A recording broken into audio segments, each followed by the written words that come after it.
ఆత్మహత్యాయత్నం చేసిన భద్రాద్రి కొత్తగూడెం జిల్లా అశ్వారావుపేట ఎస్ఐ శ్రీనివాస్ మృతి చెందారు.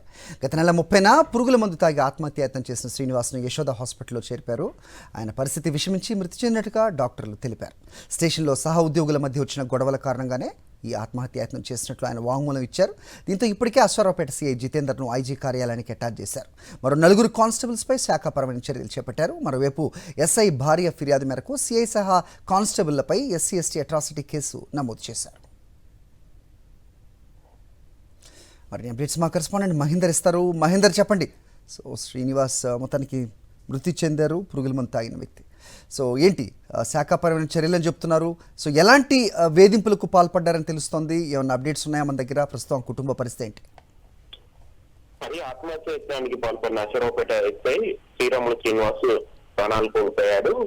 గత నెల 30వ తేదీన కూడా మిస్సింగ్ కి సంబంధించిన కేసు కూడా నమోదైంది శ్రీనివాస్ సంబంధించి. ఇదే నేపథ్యంలో పురుగుల మందు సంబంధించి తాగినట్లు కూడా తెలవడంతో కూడా వెంటనే స్థానికంగా ఉండే హాస్పిటల్ కి తరలించారు. అక్కడ పరిస్థితి సీరియస్ గా ఉన్న నేపథ్యంలో హైదరాబాద్ లోని ఒక ప్రముఖ హాస్పిటల్ కి తరలించారు. అక్కడ వారం రోజుల పాటు కూడా మృత్యుతో పోరాడి కూడా ప్రాణాలు కోల్పోయిన పరిస్థితి ఏర్పడింది. ఇదే నేపథ్యంలో శ్రీనివాస్ కూడా ఒక ఫిర్యాదు సంబంధించి అంటే చనిపోయక ముందు కూడా ఒక వాంగ్మూలం కూడా ఇచ్చాడు. స్టేషన్ లో సహోద్యోగుల మధ్య గొడవల నేపథ్యంలో తాను ఆత్మహత్యకు పాల్పడుతున్నట్లు కూడా ఒక వాంగ్మూలం సంబంధించి ఇచ్చారు. ఈ వాంగ్మూలంలో సీఏ జితేందర్ సంబంధించిన పేరును ప్రధానంగా మెన్షన్ చేయడంతో కూడా ప్రస్తుతం సీఏ జితేందర్ పై కూడా ఎస్సీ ఎస్టీ అట్రాసిటీ కేసు నమోదైంది. వీటితో పాటుగా అదే స్టేషన్ లో 4 సంబంధించిన కానిస్టేబుల్ పై కూడా కేసు నమోదైంది. అయితే ఇష్యూ జరుగుతున్న నేపథ్యంలో ఇది రాష్ట్ర వ్యాప్తంగా కొంత సంచలనం రేకెత్తిస్తున్న నేపథ్యంలో అటు డీజీపీ కూడా ముగ్గురు అంటే శ్రీనివాస్ ను ఐటీ కార్యాలయానికి అటాచ్ చేయడం కాకుండా 4